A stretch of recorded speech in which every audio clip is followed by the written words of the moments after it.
हम समोसा सेवा के लिए जाते थे। फिर हमारा एक कैंप लगा था, तो शहर से दूर कैंप लगा, उसमें श्रमदान होता था। खाना तो जो मिलना था, लेकिन घर से दूर रहने का अवसर, स्वच्छंदता, वो वहां पर मिली। मैं उन दिनों के लिए भी स्मृति चिन्ह भेंट करता हूं। हमें कुएं से नहाना पड़ा और कुएं का नहान देखा, वहां से पानी खींचना, जगत पे बैठना, बाल्टी की डुबकी, वो सब सुना। उन ध्वनियों के लिए भी स्मृति चिन्ह भेंट करता हूं। कॉलेज के दिन प्रगाढ़तम दिन होते हैं। व्यक्तित्व का सबसे प्रगाढ़तम हिस्सा होना चाहिए।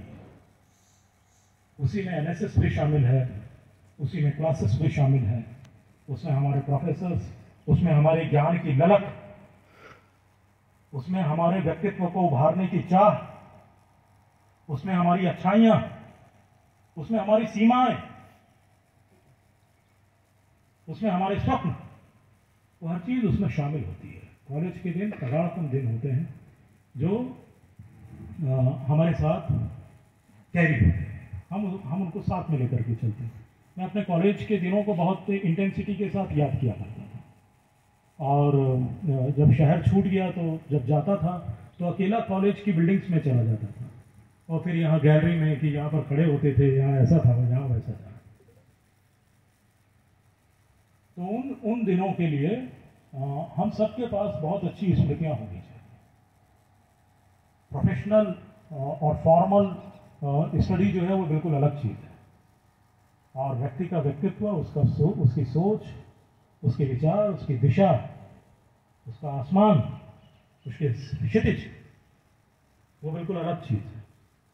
सर्वेश्वर, मैं जो भी क्वेश्चन पूछूंगा उसको सिर्फ वॉलंटियर रिप्लाई करेंगे, कोई सोल्जर रिप्लाई नहीं करेगा। सर्वेश्वर एक कवि हुए, उनका पूरा नाम क्या था?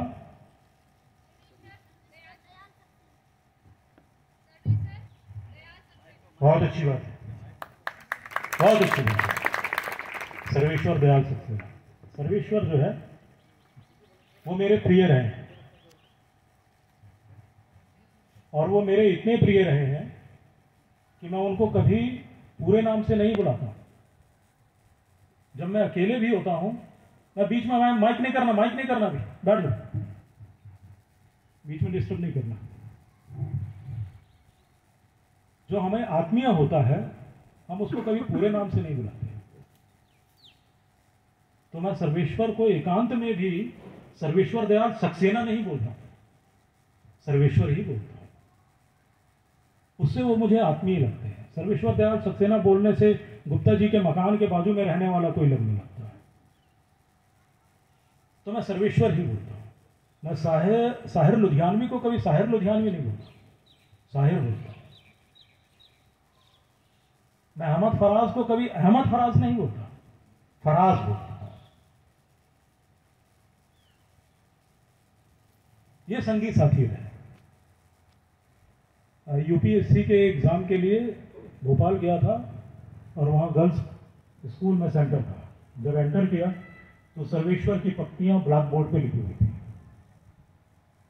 वहां पर वो पढ़ी गई, उनको किसी कागज पे नहीं लिखा गया। वो काव्य पक्तियां जो सर्वेश्वर की थी, उनको किसी स्याही से, किसी कलम से, किसी कागज पर नहीं लिखा गया। उसको अपनी आत्मा की दीवार पे पता नहीं कौन सा छेनी हथौड़ी थी जिससे उसको उत्कीर्ण किया गया, और उसको लेकर के फिर आगे। हम असमर्थताओं से नहीं, संभावनाओं से घिरे हैं। हर आत्मा की दीवार पर ये शब्द खुदे होने चाहिए। सर्वेश्वर कहते हैं कि हम असमर्थताओं से नहीं, संभावनाओं से घिरे हैं। हर पहाड़ में, हर दीवार में एक द्वार बन सकता है, और हर द्वार से पूरा का पूरा पहाड़ गुजर सकता है। हम असमर्थताओं से नहीं, संभावनाओं से। ये पक्तियां वर्षों हो गए, युग बीत गए, लेकिन वो आत्मा से ये ध्वनि को समाप्त नहीं कर पाए। एक स्टूडेंट, एक वॉलंटियर अपने आत्मा में चीज़ों को सहेजता है, उसे सहेजना चाहिए।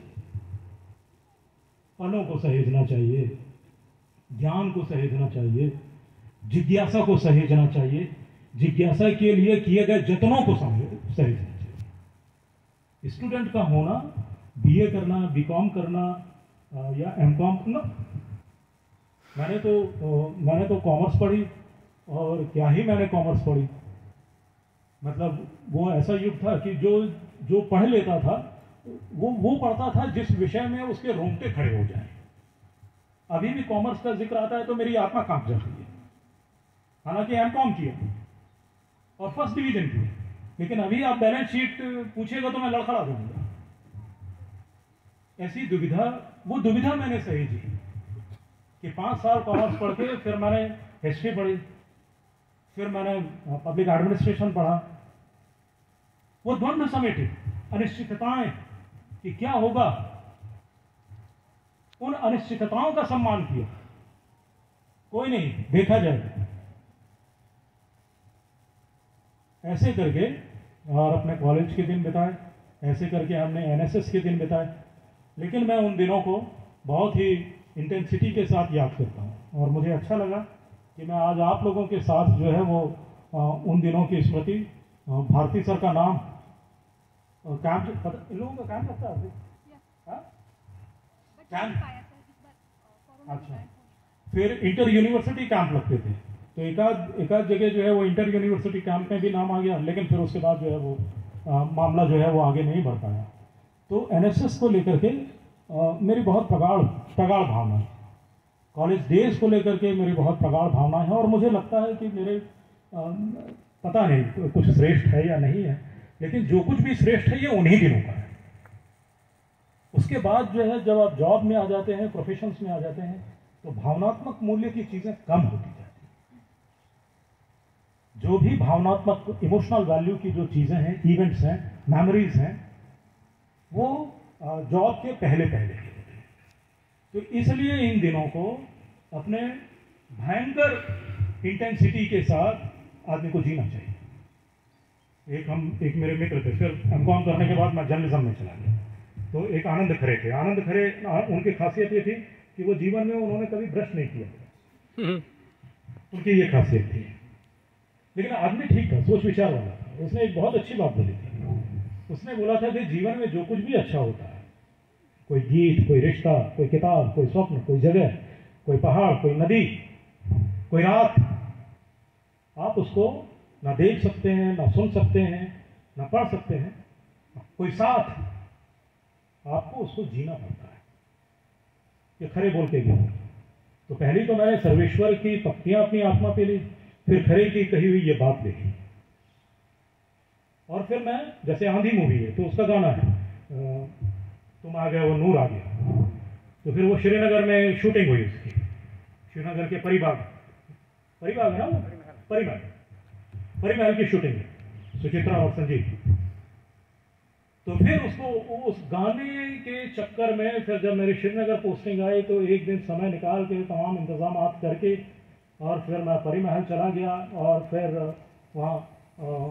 वहाँ पर बैठा रहा, और इस तरीके से खरे की बात को मैं जीत रहा। जो भी अच्छा है, जो भी इंटेंस है, वो जीवन में तभी जुड़ता है। कोई किताब वो जीवन में तब जुड़ता है जब आप उसको अपनी पूरी इंटेंसिटी के साथ जोड़ने की कोशिश करते। ये स्मृतियां भी तभी जुड़ेंगी जब पूरी इंटेंसिटी के साथ आप उसके साथ जुड़ेंगे। तो इसलिए लड़कियों, आप लोगों को अच्छे से पढ़ना चाहिए, जीवन को ज़्यादा बेहतर तरीके से जीना चाहिए, और अपना मकाम खुद बनाना चाहिए। जो एशियन सोसाइटी है उसमें एक लड़की के लिए सिर्फ और सिर्फ एक ही चीज़ होती है, और वो होते हैं संघर्ष। अभी हम देख रहे हैं कि अफगानिस्तान में जो निज़ाम बदला है और तालिबान आया है, तो वहाँ सबसे पहली दिक्कत जो शुरू हुई है वो शुरू हुई है औरतों को। ऐसा नहीं है कि दुनिया के किसी समाज में औरतों को कोई दिक्कत नहीं, ऐसा कोई भी समाज नहीं, सभी जगह कोई ना कोई दिक्कत होती है। अफ्रीका में, यूरोप में, लैटिन अमेरिका में, एशिया में तो खैर है ही, हमारे यहाँ पर तो खैर है ही। इन सब के बीच में हमें अपनी ज़मीन तलाशनी होती है। इन संघर्षों के बीच में अपने व्यक्तित्व का विकास जीवन के महानतम कोलाहल में करने का संघर्ष हर लड़की को हमारे समाज में करना, उसको निकालना होता है। तो हमें सिर्फ पढ़ाई नहीं, आप लोगों के लिए तो हजार हजार लड़ाइयां भी इंतजार में, कभी किसी बात पे, कभी किसी बात पे। इन तरीकों, एक फ्रेंच फिलोसोफर थे, उन्होंने बहुत अच्छी बात बोली थी और मैं हर जगह इसको कोट करता हूं। उन्होंने बुक लिखी थी द सेकंड सेंस। कौन थी वो? वॉलंटियर्स बताएंगे? हाँ, एक और फ्रेंच फिलोसोफर थे, जियां पॉल सार्त्र। तो जियां पॉल सार्त्र के साथ उन्होंने शादी नहीं की थी, और जो हम अनवेड कपल का मामला देखते हैं या लिव इन, ये उस जमाने में सार्त्र और उन्होंने शुरू किया था। उनका नाम था सिमोन दी बोवा। सिमोन दी बोवा ने एक बहुत अच्छी बात बोली थी। सिमोन दी बोवा ने बोला था कि औरत पैदा नहीं होती, बनाई जाती है। हर समाज, हर संस्कृति, आप लोगों के भीतर जो है डर की भावना, सहन की भावना, उल्लंघन को हतोत्साहित करने की भावना, अतिक्रमण की उपेक्षा करने की भावना, वो चाहते हैं कि सारे के सारे रस्म रवाज और कायदे आपके माध्यम से पूरे किए। इसलिए ऐसे समाजों में अपना मकाम बनाना बहुत मुश्किल होता है। लेकिन फिर भी हम देखते हैं हमारे पास ऐसे नाम होते हैं कि जिन लोगों ने संघर्ष किया है। एक बेबी हालदार हैं, बेबी हालदार की एक बुक है, आलो अंधारी। बेबी हालदार दिल्ली में घरों में काम किया करती थी और पढ़ाई नहीं जानती थी। तो उनके जो ओनर थे, मालिक थे, उन्होंने देखा कि ये न्यूज़ फोटो देखनी है, तो उनको पढ़ाया। बेबी हालदार ने पढ़ना शुरू किया और फिर वो इतनी पढ़ी कि फाइनली एक दिन उन्होंने किताब लिखी। आलो अंधारी नाम से उनकी किताब है। ऐसे तरीकों से, इन सारे तरीकों से हमें अपने अपने सूरज बनाने होते हैं। हम यदि सोचें कि हमें कहीं से रेडीमेड सूरज बन मिलेंगे और ऐसा कुछ हो जाएगा, ऐसा नहीं होगा। हमें अपने संघर्षों से अपनी रोशनी खुद पैदा करनी पड़ती है और खुद पैदा करनी चाहिए। यह हमारी जिम्मेदारी है। तो मैं आप सभी को इस अवसर पे, आप लोग यहाँ पर आए और त्रिपाठी, क्योंकि त्रिपाठी जो है वो कल जो है वो तबादले पे जा रहे हैं, उनके साथ जो है वो हमारा बहुत बढ़िया टाइम रहा, बाकी लोगों के साथ भी। और बाकी लोगों के साथ क्या, इस कैंप में या चाईबासा के लोग यहाँ पर बैठे हुए हैं, आप लोगों के बीच कई, मैं आप लोगों से भले ही पहली बार मिला हूँ, लेकिन आप जैसी भावनाओं के साथ मैं कई बार मुलाकातें कर चुका हूँ, आप जैसे लोगों के साथ। तो इस बटालियन में, चाईबासा में, सारंडा में हमने बहुत स्मरणीय वक्त निकाला है और मैं उस सब को लेकर के आप लोगों के प्रति आभार व्यक्त करता हूँ।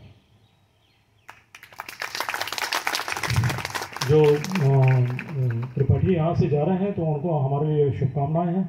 वो कश्मीर में जा रहे हैं और जो भी कश्मीर घूमने जाएं वॉलंटियर्स, उनसे नंबर अभी ले लेना है।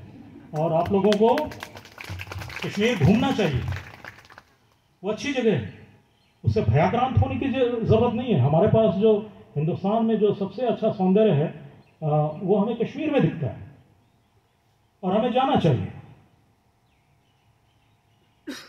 स्टूडेंट का एक मतलब होता है घूमना। स्टूडेंट का मतलब कमरे में बैठ करके और मोबाइल और ये और वो, नो। यदि हम दुनिया को अप्रिशिएट करने की ललक पैदा नहीं कर पाएंगे तो हमारे स्टूडेंट्स भावना में कमी रह जाएगी। दुनिया में जो कुछ है उसको अप्रिशिएट करने की भावना आ जाना हमारा स्टूडेंट होना। और यदि वो चीज नहीं आ पा रही है तो मैं बैलेंस शीट लेके क्या करूंगा, एमकॉम करके क्या करूंगा। दुनिया में जो कुछ, everything, relations, books, nature, music, art, sports, Paralympic चल रहा है, उसमें देखा जाना चाहिए। हर चीज को जब हम अप्रिशिएट कर पाते हैं तब हम सही मानों में स्टूडेंट बनते हैं। हमें वो ललक, हमें वो भाव होना चाहिए।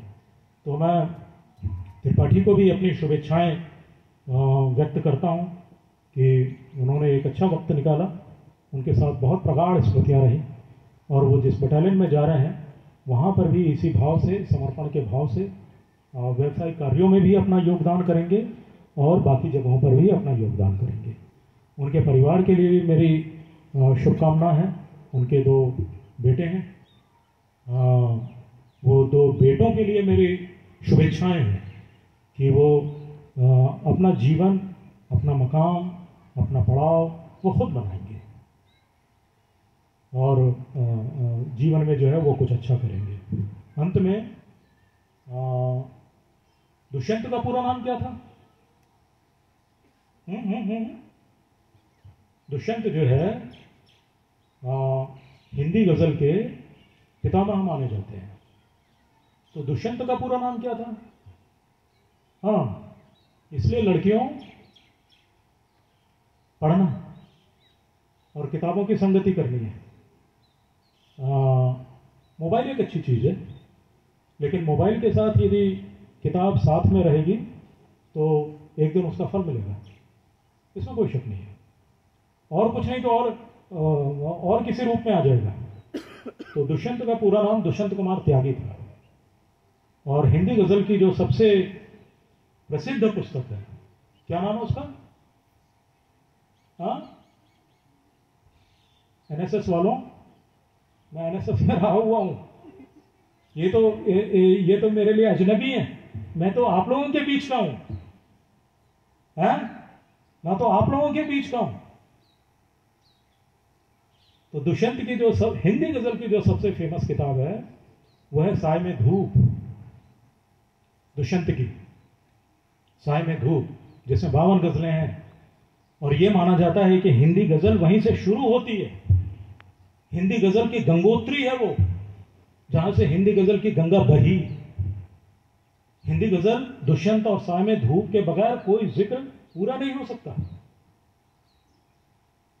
तो दुष्यंत की जो पंक्तियां हैं, बहुत बहुत प्रसिद्ध पंक्तियां हैं, तो मैं उनको पढ़ूंगा और उसी के साथ जो है फिर वो अपनी स्पीच को विराम दूंगा। उसके बाद जो वॉलंटियर्स हैं वो यहाँ पर सामने आ जाएंगे और जल्दी से खड़े हो जाएंगे, ताकि हम अपना एक ग्रुप फोटो सेशन जो है वो पूरा कर लेंगे। लेकिन वो उतनी महत्वपूर्ण चीज़ नहीं है जितना दुष्यंत की पंक्तियाँ।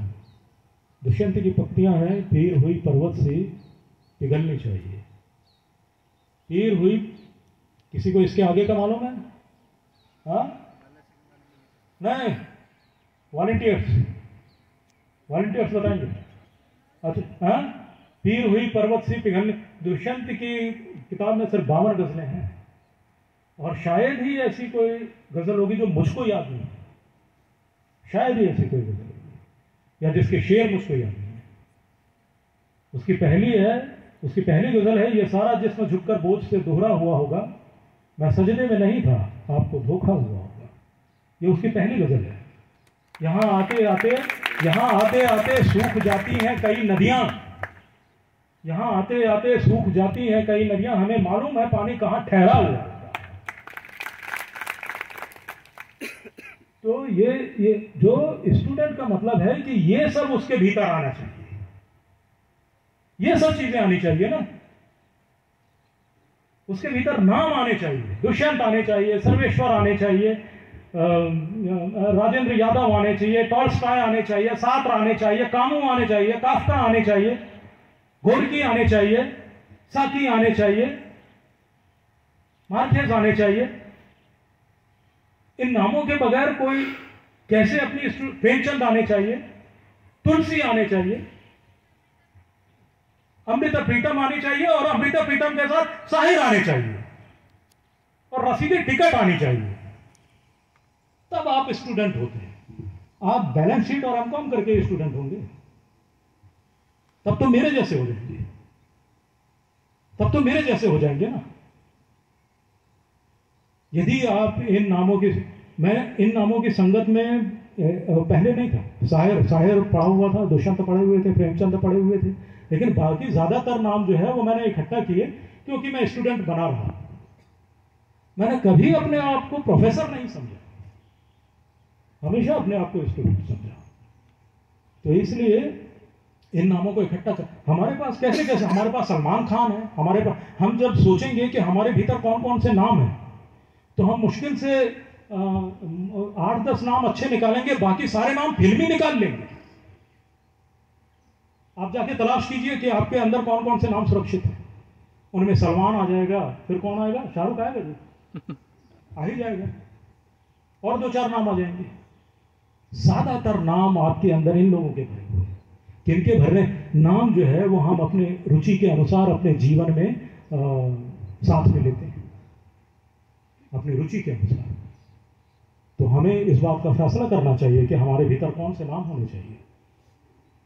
तो ये चीजें पीर हुई पर्वत से पिघलनी चाहिए, इस हिमालय से कोई गंगा निकलनी चाहिए, मेरे सीने में ना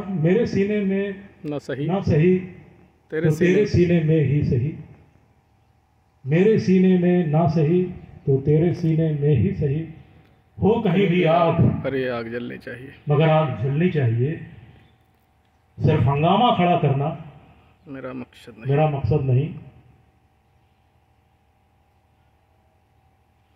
शर्त लेकिन ये थी कि ऐसे श्रोता हर जगह मिल जाते हैं जो कवि से आगे चल रहे होते हैं।